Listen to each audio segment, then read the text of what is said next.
think we'll be doing that. If we were recruiting the next 10 years substantial numbers of these specialist subjects, maybe we could have been somewhere today. Thank you. The Honourable Member for Kalabo Central. Thank you, Mr. Speaker. I wanted to find out the relationship that is from the source, the training schools, the colleges. Is the government satisfied with the rate at which students are recruited or they are accepted, the enrollment at the college in these subjects? Are the numbers good enough to supplement your intentions of beefing up the numbers in the schools? Thank you, Mr. Speaker. Honourable Minister of Education. Thank you, Mr. Speaker. Indeed, the numbers are quite substantial, I must say. Maybe we may not reach that peak, but they are substantive. I mean, they're quite huge numbers. The Honourable Member for Mwandi. Thank you so very much, Mr. Speaker. Honourable Minister of Education, looking at the subjects like the social subjects, civic education, RE, that have been taught from junior high to all the way to secondary school for quite some time, and then now we are having biology and other subjects that are being taught from Form 1. I wanted to find out if government has any plans of halting, because what I've observed myself is that we have a lot of teachers that have trained in social subjects compared to these what you're calling mathematics, sciences, and the rest. Do we have any plans of halting those subjects so that we can increase the number of teachers in the other subjects? I submit. The Honourable Minister of Education. We don't have plans, Mr. Speaker, of halting to have civic education. Because civic education teaches you governance. We don't have plans to halt teaching RE. Otherwise, you have a morally bankrupt society. Thank you. Notice of motion. The Honourable Member for Mwandi.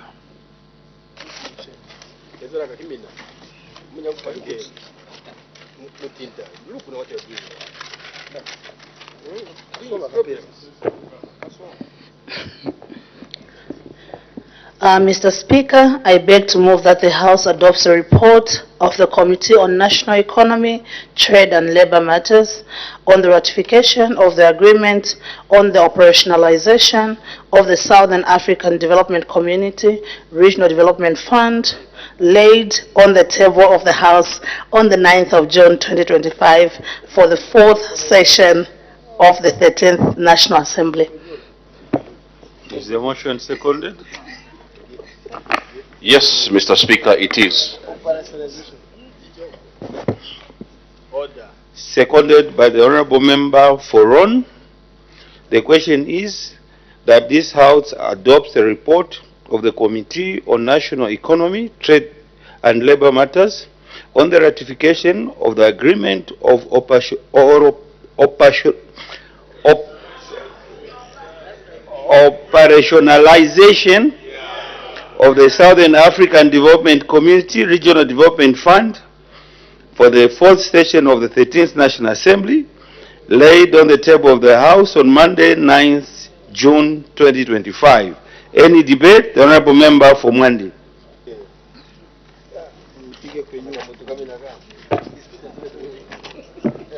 Mr. Speaker, the committee, in accordance with terms of reference as set out in the National Assembly of Zambia Standing Orders 2024, considered the international agreement on the operationalization of the Southern African Development Community Regional Development Fund, SADC RDF. The fund was established with the overall objective of creating a regional financing mechanism for economic development and sustainable growth in SADC. Mr. Speaker, I wish to state from the onset that the committee is in support of the proposal to ratify the agreement. This is because the agreement once ratified has potential to unlock access to concessional financing for strategic cross-border infrastructure projects. It is also likely to improve the regional transport corridors, power interconnections, and communication networks, thereby reducing the cost of doing business. Further, the agreement will stimulate exports and attract investment into Zambia's key sectors once operationalized. Mr. Speaker, the ratification of the agreement will strengthen Zambia's commitment to regional integration.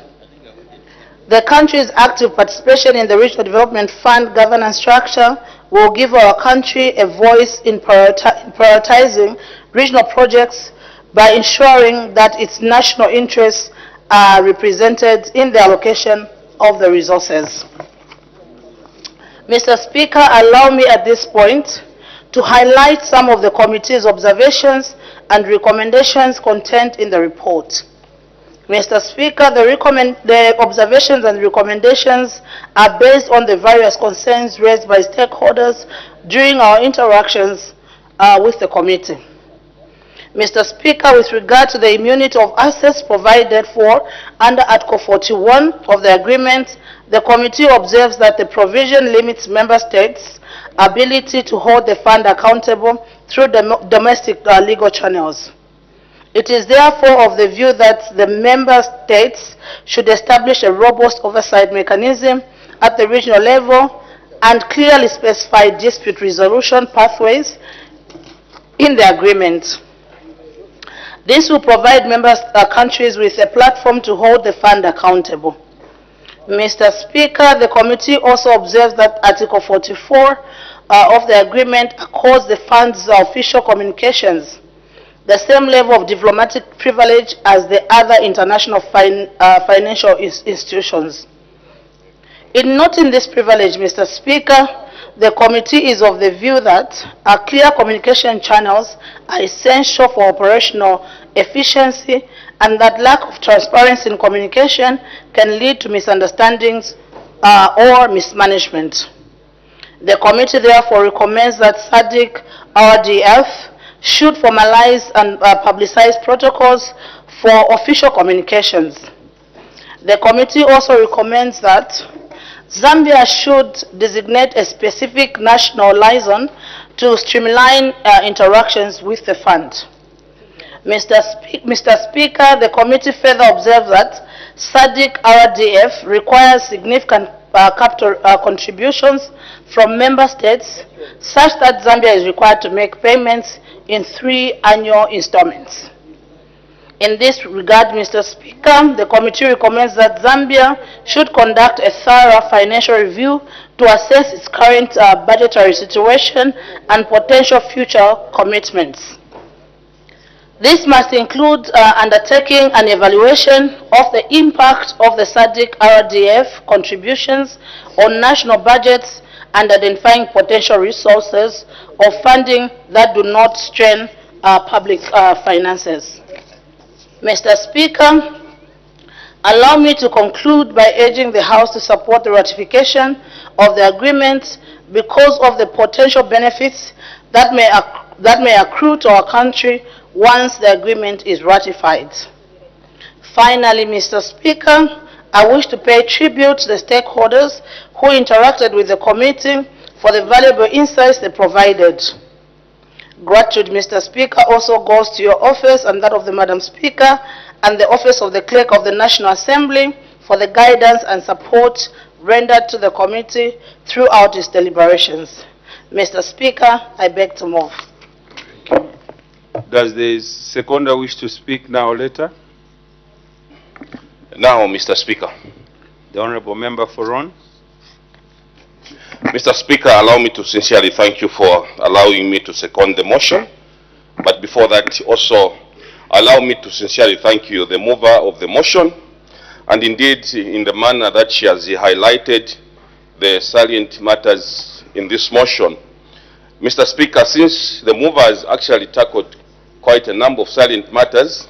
Allow me just to comment on a few, on one or two issues as I second the motion, which are the committee's observations and recommendations. Mr. Speaker, the committee actually observes that while Article 50 outlines the dispute resolution mechanism, it also provides a 6-month waiting period before arbitration can commence. Mr. Speaker, the committee is of the view that the 6-month waiting period before arbitration may delay urgent resolutions. Your committee is worried about the period which might actually be overtaken by events and as such delay resolutions. And also reliance on the Permanent Court of Arbitration for appointments may introduce external dependence, Mr. Speaker, that could slow the procedure. What are the recommendations and the resolutions of your committee, Mr. Speaker?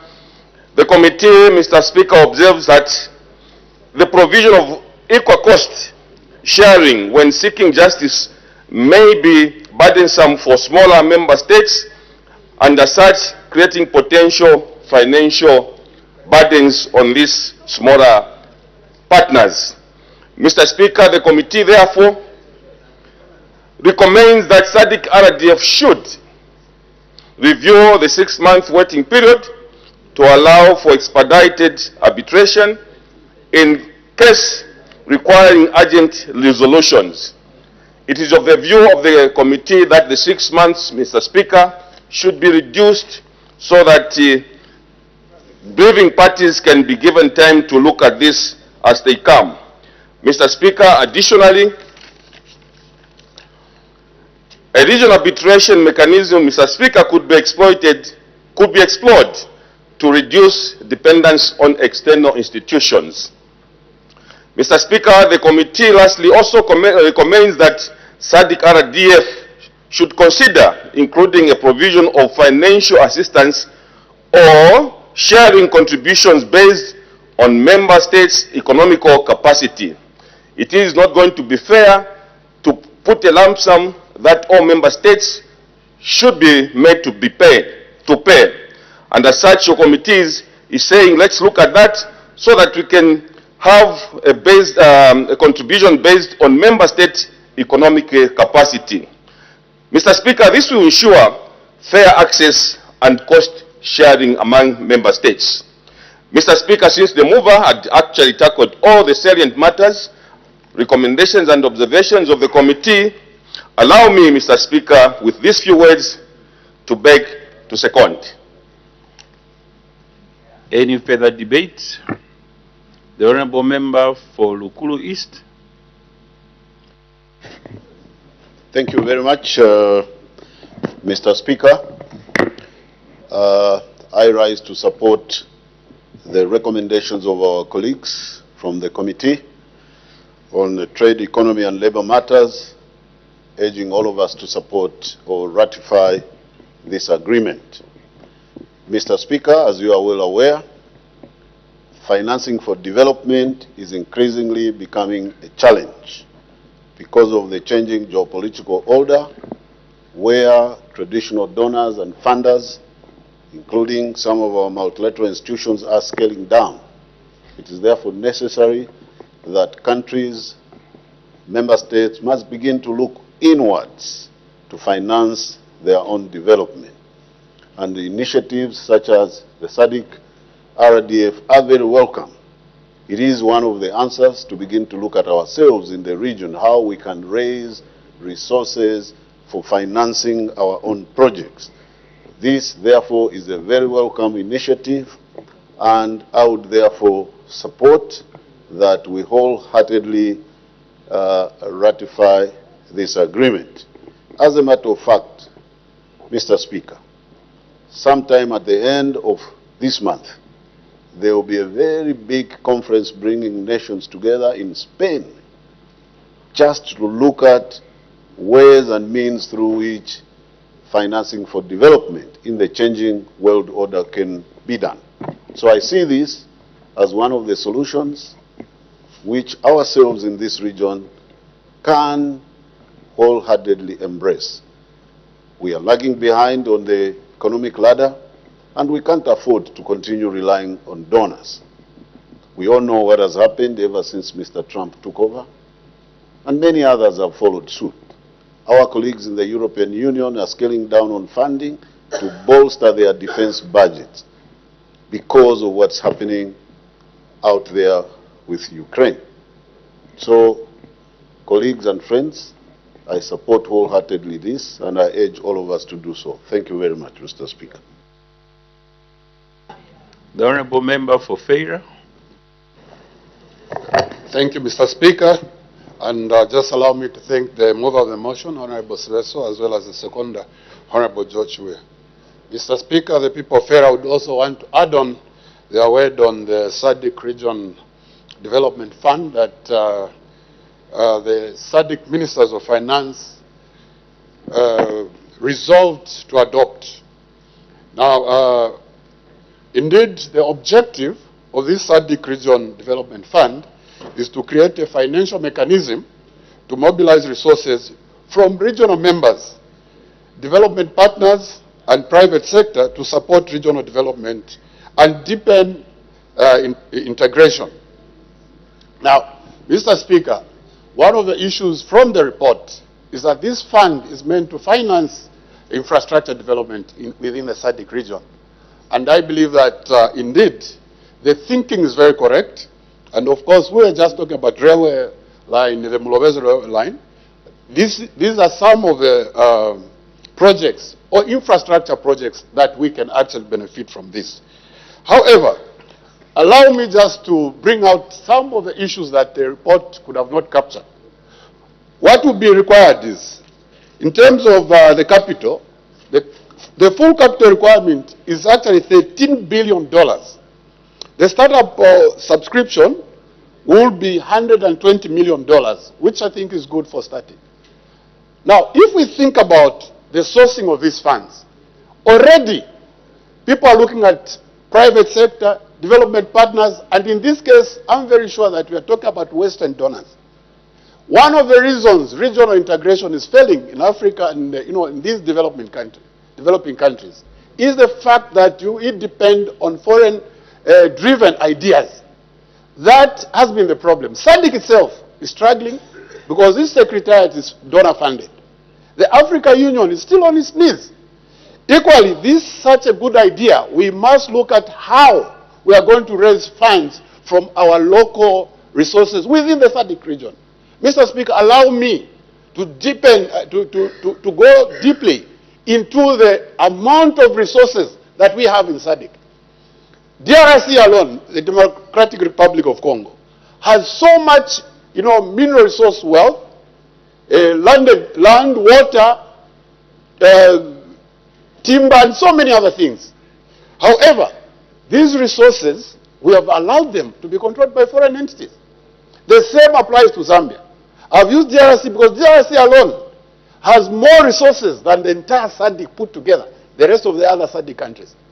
What we have failed to address is how we are going to use our natural resources to our own use. Zambia's resources are not being used by Zambians or not benefiting Zambians as they should be. Even 10% would have been rich, but all the resources are being driven out of the country. And at SADC level, if we stood up, we are going to ensure that such an idea can work. However, immediately we start looking at private sector, which I believe we are talking about, sourcing from outside Africa.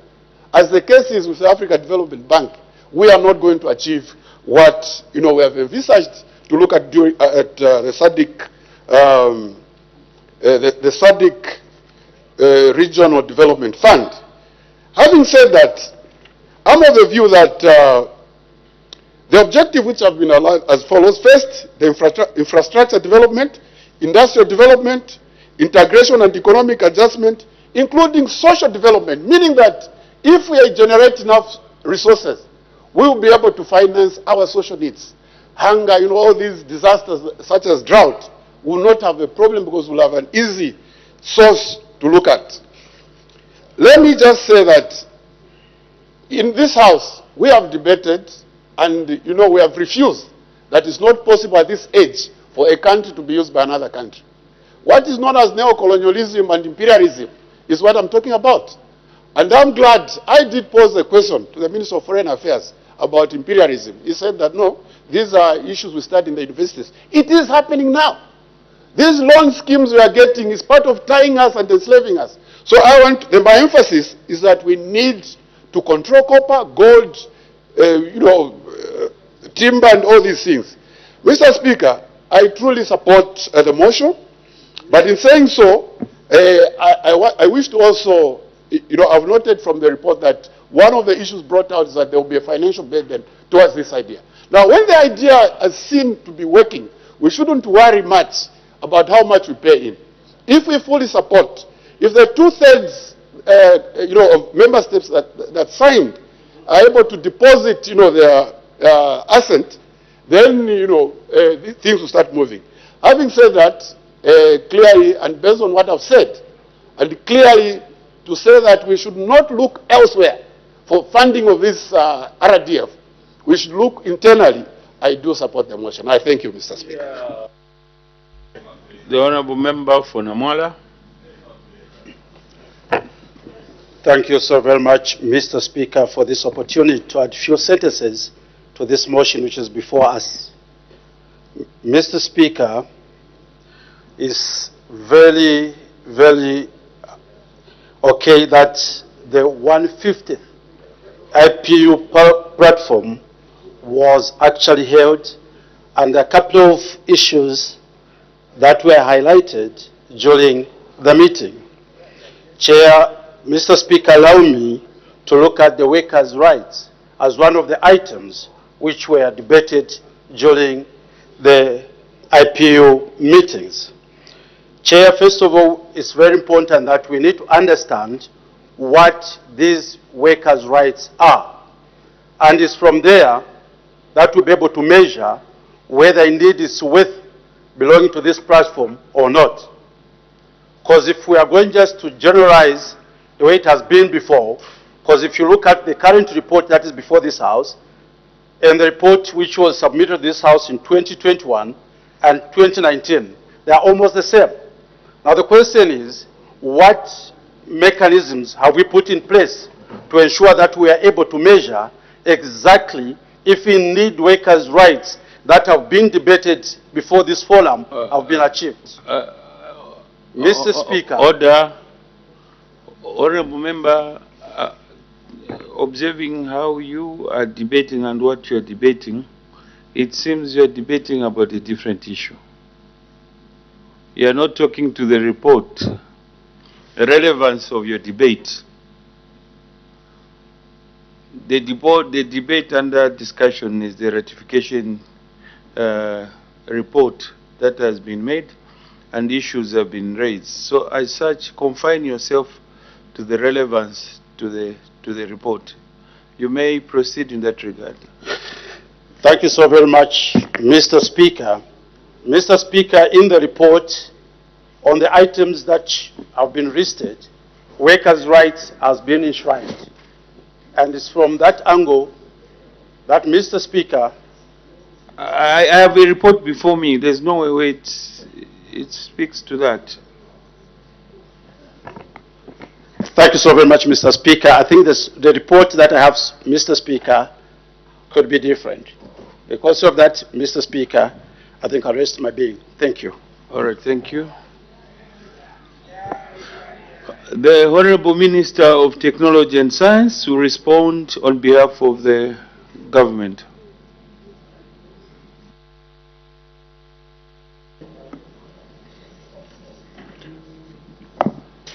Mr. Speaker, allow me to thank the Committee on National Economy, Trade and Labour Matters for scrutinizing the proposal to ratify the agreement to make operational the SADC, the Southern Africa Development Committee SADC Regional Development Fund, referred to as RDF. Let me at the outset thank the chairman of the committee and the secondum and the honourable members that have debated and supported the report. Mr. Speaker, The committee's report has raised several issues and made some very important recommendations. Therefore, allow me to comment on some of the main concerns raised by your committee. Concern number 1, Mr. Speaker, operational and implementation challenges. Mr. Speaker, I have noted the committee's recommendation for Zambia to establish a formal consultation framework with SADC RDF. This will ensure alignment of project priorities before proposals reach an advanced level in order to mitigate operational conflicts that may be experienced. Mr. Speaker, the House may be aware that SADC holds annual meetings at presidential as well as at ministerial levels. Therefore, SADC RDF stands to follow precedents through undertaking formal engagements for member states to review, evaluate, and make recommendations on how best the fund can effectively be implemented to meet the intended objectives. Number 2, governance and decision making. Mr. Speaker, the recommendation for Zambia to assess its maximum shareholding in the SADC RDF to ensure the country has sufficient voting rights to influence decision-making processes has been noted. Mr. Speaker, we have no objection to the recommendation. The House may be aware that Zambia has continued to enjoy warm diplomatic relations with her neighboring countries in the region since independence. 3, immunity of assets. Mr. Speaker, I take note of the committee's concern that while Article 41 of the agreement provides for immunity of SADC RDF assets from seizure, confiscation, or legal action, it limits member states' ability to hold the fund accountable through domestic legal channel. The committee therefore recommended that member states should establish robust oversight mechanism at regional and clearly specify dispute resolution pathways in ratification of agreements.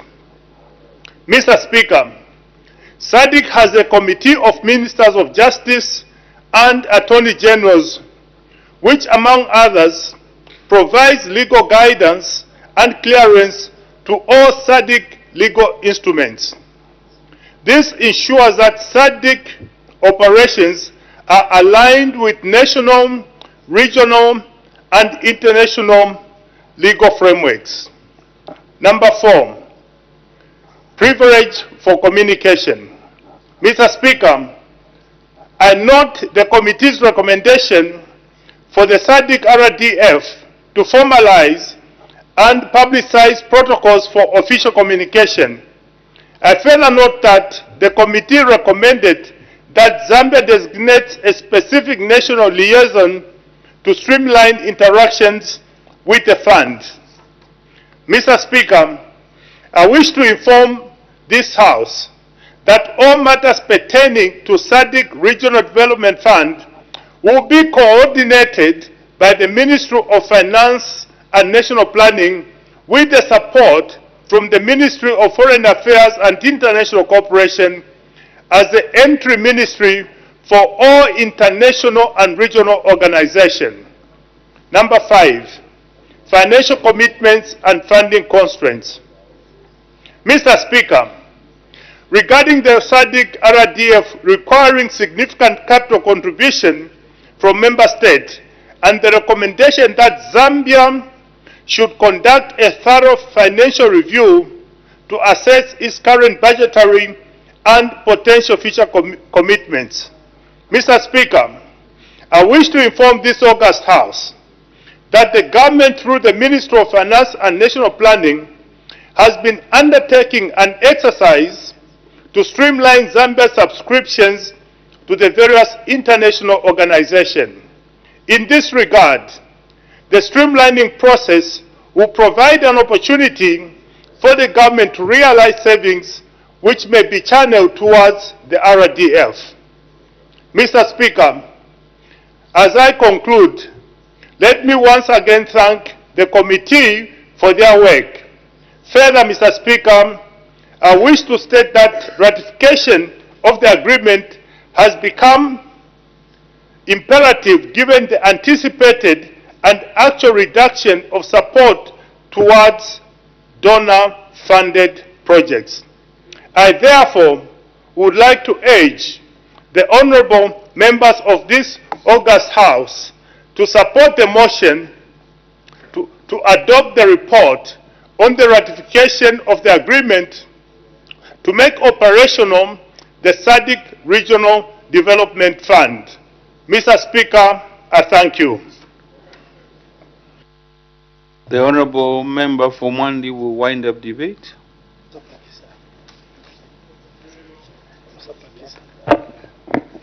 Mr. Speaker, let me take this opportunity to thank the Honorable Member of Lokolo, Dr. Kalila, the Honorable Member of Feira, who has debated our report, and thank you so very much for reading and debating on our report. With that being said, Mr. Speaker, I submit.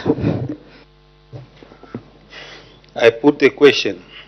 The question is that this House adopts a report of the Committee on National Economy, Trade and Labor Matters on the ratification of the agreement of the operationalization of the Southern African Regional Development Fund for the fourth session of the 13th National Assembly, laid on the table of the House on Monday, 9th June 2025. As many as of that opinion say aye. Aye. Of the contrary say no. The ayes have it. The question is resolved in the affirmative. The acting leader of government business adjournment.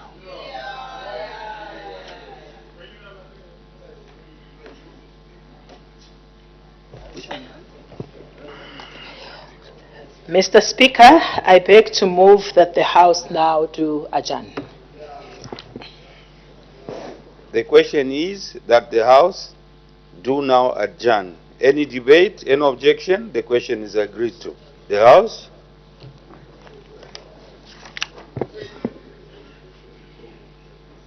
Is now adjourned.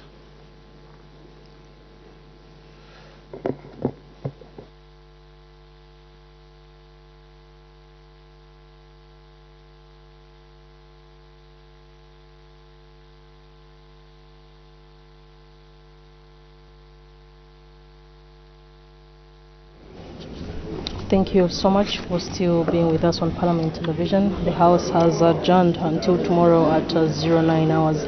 Time now to look at business that has been considered on the floor of the House from the time business resumed at 14:30. Yes, Madam Speaker did make announcements. Actually, there were two of them. So in the first announcement, she did inform the House that as part of the ongoing constitutional reform process, the National Assembly of Zambia, through the Institute for Parliamentary Studies and Training, has organized a one-day awareness raising and capacity building workshop. Madam Speaker said that the purpose of the workshop is to enhance members' understanding on the proposed amendments to the Constitution. Madam Speaker said all honorable members are requested to attend the workshop, which will take place on Monday, 16th June 2025 at Parliament Buildings, starting at 09 hours. And she urged honorable members to be punctual for the meeting and also encouraged them to take full advantage of the important training. In the second announcement, Madam Speaker did recognize the presence in the public gallery of pupils and teachers from Fradon School in Lusaka district, and Madam Speaker, on behalf of the National Assembly of Zambia, welcomed the visitors to the National Assembly of Zambia. After those two announcements by Madam Speaker, there was a ministerial statement that was rendered by the Minister of Energy, Honorable Makozo Chikote MP. This was on the electricity situation in the country. The minister said the government has put in place broad and well-planned measures that will ensure energy security. These are to stabilize electricity supply for households, businesses, industries, and essential public services, to diversify and expand the electricity mix in the medium to long term, and also to achieve universal access to clean, sustainable, and reliable energy for all by 2030.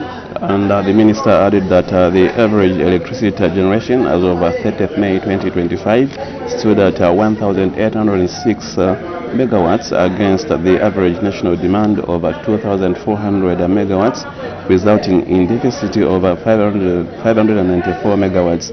He also added that he noted that the 2024 to 2025 rain season was better than the 2023 to 2024 season. However, the minister stated that the inflows into the reservoirs are still significantly lower than the historical averages needed to sustain optimal power generation. Given the drought in 2023-2024 season, the minister said that ZESCO introduced load shedding, a measure meant to ensure access to the limited electricity while protecting essential services.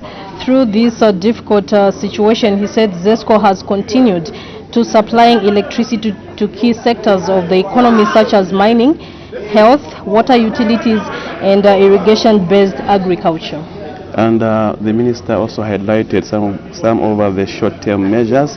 He said that government continues to take decisive steps to reduce the impact of the power deficit and to stabilize electricity supply by implementing the following measures. These are power imports, emergency tariffs, and net metering. In the medium-term measures, the minister indicated the following: micro-generation projects phase 2, 90 megawatts by second quarter 2026, rural electrification projects, 2 megawatt off-grid renewable energy projects, fourth quarter 2026, Chisamba solar phase 200 megawatts by second quarter 2026, Siavonga 100 megawatt by second quarter 2026, and Kafue Gorge lower 100 megawatt by third quarter 2026. And so these are just among others. And in concluding, the minister stated that government is committed to delivering additional generation in 2025 and beyond, stating that the focus is for recovery, and it is clear which is increased generation from diversified sources. After that ministerial statement by the Minister of Energy, the House went on to consider 6 questions for oral answer under Standing Order 80, and one question was withdrawn. So just now we are going to look at some of the questions that have been considered. Question number 309 came from Pika Member of Parliament, Mr. Francis Kapianga. He directed his question to the Minister of Local Government and Rural Development. He wanted to find out a question in 2 parts: whether the government has any plans to establish a mini civic center at Chilongo in Mpika district. And the Minister of Local Government did say that government has no immediate plans. In the other part of the question, he wanted to find out if so, when the plans will be implemented. And the minister said there is no implementation of plans as government has no immediate plans. And question 311, question 311 rather, did come from Dr. Clement Andeleke, Katombola constituency member of Parliament. He did pose a question to the Minister of Transport and Logistics. He wanted to find out whether the government has any plans to rehabilitate the Mlovezi railway line, which is in a deplorable state. And in response, the minister did affirm that yes, the government has plans to rehabilitate the Mlovezi railway line, which is in a deplorable state. And in answering part B of the question, which when the plans will be implemented, the minister said that the plans will be implemented before the end of 2025 and 2026. And the other question, this is question number 313, came from Mlovezi Member of Parliament, Mr. Raphael Mabenga. He directed his question to the Minister of Youth, Sport and Arts. He wanted to find out how many professional golfers the country produced from 2016 to 2021. And the Minister of Youth, Sport and Arts did say that 121 professional golfers were produced from 2016 to 2021. In the other part of the question, the Member of Parliament for Mulowezi wanted to find out whether the government has any plans to rehabilitate golf infrastructure countrywide. And the Minister indicated that government has no plans as the golf infrastructure is owned by local councils, private institutions and individuals. In the other part of the question, he wanted to find out if so when the plans will be implemented, and the minister said government has no plans to rehabilitate the golf infrastructure. In the last part of the question, he wanted to find out what measures are being taken to improve the sport in the country, and the Minister of Youth, Sport and Arts did say increased budgetary allocation for sports to about 70%, increased stakeholder engagements, and also increased financial and material support. And Mr. Chingamyu too, Kalabo Central Member of Parliament, did pose the question to the Minister of Education. He wanted to find out how many teachers in public schools countrywide were specialized in mathematics, biology, physics and chemistry. And the Minister stated that in mathematics there were 7,962 teachers who were specialized in maths, and as in biology he stated that 3,167 teachers were specialized in biology.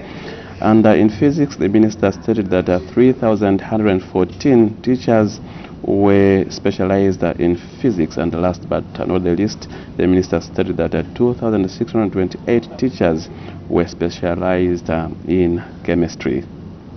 And so these are just some of the questions that have been considered on the floor of the House today. After consideration of those questions, Mwandi Member of Parliament, Ms. Sive Sosefolo, moved a motion urging the House to adopt the report of the Committee on National Economy, Trade and Labour Matters on the ratification of the agreement on the operationalization of the Southern African Development Community Regional Development Fund for the 4th session of the 13th National Assembly, laid on the table of the House on Monday, 9th June 2025. And this motion was seconded by Ron, Member of Parliament, Mr. Joel Chuyu, and we saw members of Parliament debating this motion. When a question was put, this motion has been adopted.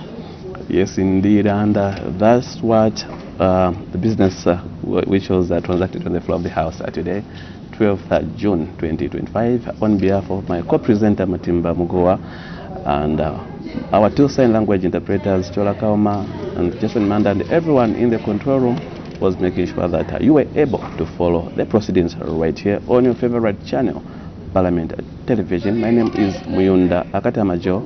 Good evening.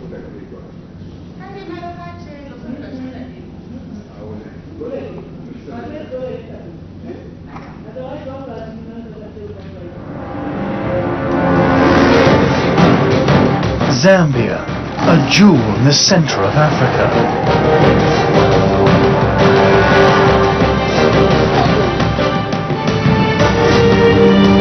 Offering a wide diversity of fauna and flora.